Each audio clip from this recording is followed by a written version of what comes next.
Привет, друзья! Когда Украина стоит перед угрозой одиночества в своей борьбе, визит нового канцлера Германии Фридриха Мерца может изменить все. И сегодня вы узнаете, почему этот шаг Мерца способен не только укрепить международную поддержку Киева, но и изменить баланс сил во всей Европе. Вместе со своими коллегами из Великобритании, Франции, Польши канцлер Фридрих Мерц приехал к Владимиру Зеленскому. Эта так называемая коалиция желающих демонстрирует Украине мощную поддержку и одновременно оказывает давление на Кремль, выдвигая четкие требования. Украинцы, прошедшие через множество испытаний, имеют за плечами сложный и противоречивый опыт взаимодействия с Западом. И это касается не только недавнего разворота внешней политики Соединенных Штатов Америки во время второго срока Дональда Трампа.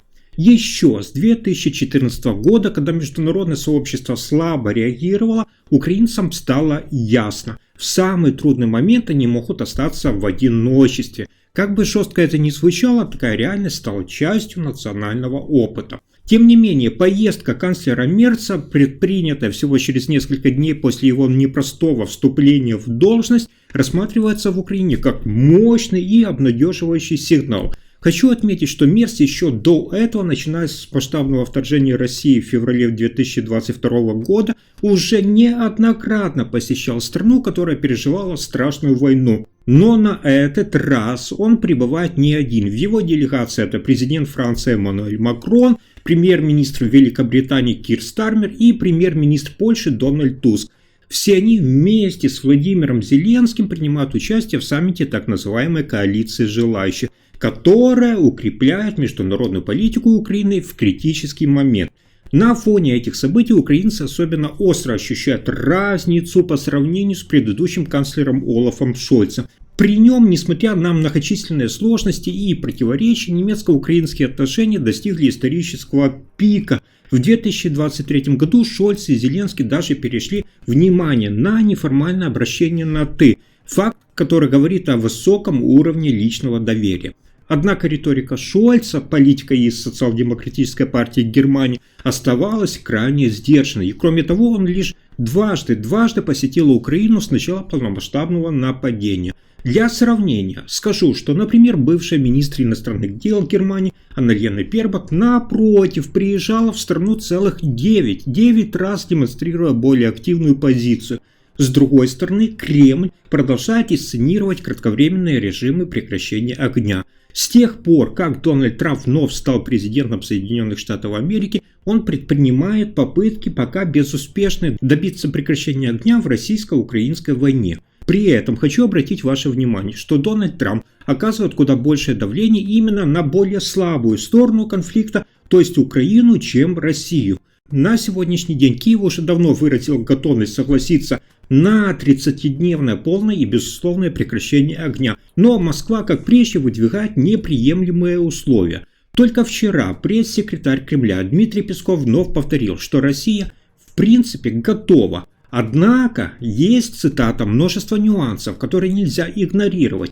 К числу этих нюансов по-прежнему относятся требования Кремля о полном прекращении поставок западного вооружения Украине, а также остановка мобилизации в рядах украинской армии. И здесь возникает логичный вопрос: а как же тогда Украина сможет защищаться, если Россия нарушит договоренности и возобновит боевые действия? Ответа на это пока нет. Но даже помимо всего этого, на практике уже прошедшие режимы тишины на Пасху и на 3 дня вокруг так называемого Дня Победы 9 мая продемонстрировали, насколько сложно реализовать подобные договоренности. Хотя действительно в эти периоды наблюдалось некоторое снижение количества дальнобойных авиаударов по тылам Украины, но на жизни простых граждан это почти не повлияло. А тем временем на столе лежит уже новое совместное предложение Украины, а также стран коалиции желающих и Соединенных Штатов Америки. Это предложение предусматривает полный и безусловный режим прекращения огня, начиная,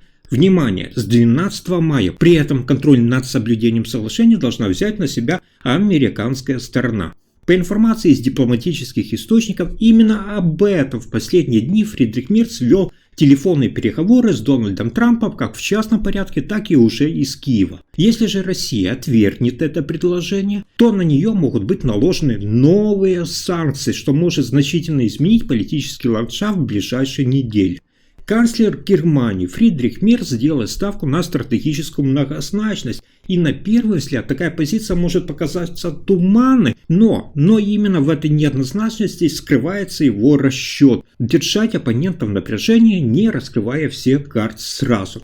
Если раньше, например, Россия могла надеяться на ослабление поддержки Украины со стороны Запада, то теперь все изменилось.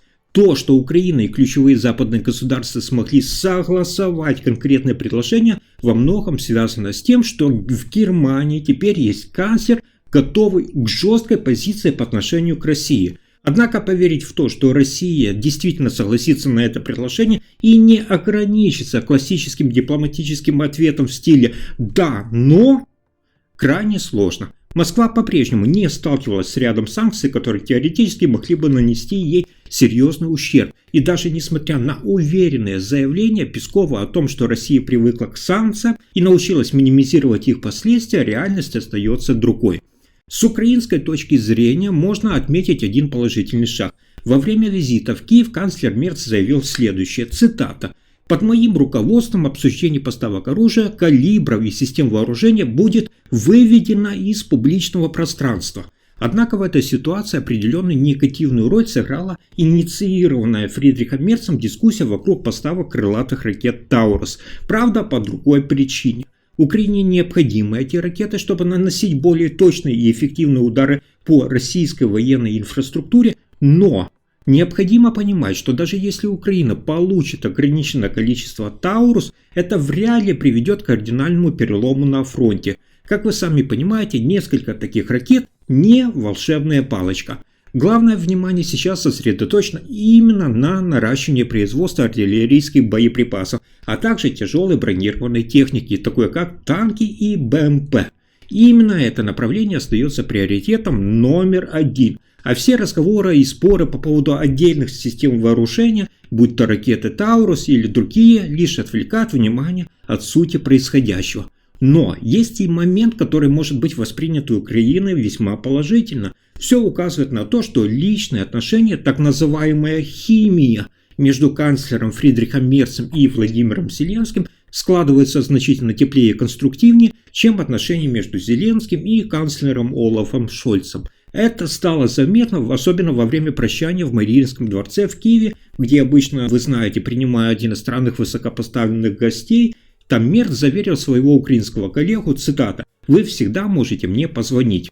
Можно предположить, что Владимир Зеленский с благодарностью воспринял это предложение и, вероятно, не раз им воспользуется в будущем. А теперь давайте обсудим, может ли решительность Фридриха Мерца и поддержка союзников Макрона, Стармера и Туска действительно изменить расчет Кремля, или все это снова закончится словами «да, но». Подпишитесь и спасибо за просмотр.